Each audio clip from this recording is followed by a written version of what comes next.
প্রদেশ কংগ্রেস সহ রাজ্যের আরো দুটো রাজনৈতিক দল, ত্রিপুরা পিপলস পার্টি এবং গণমঞ্চ,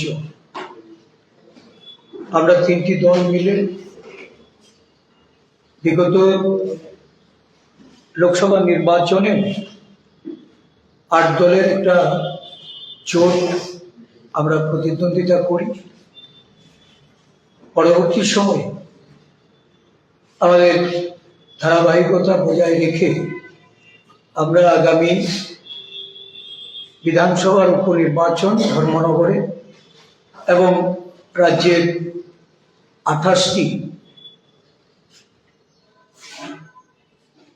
ত্রিপুরা উপজাতি স্বশাসিত জেলা পরিষদ নির্বাচনে মিলেমিশে নির্বাচন করার জন্য সিদ্ধান্ত গ্রহণ করি।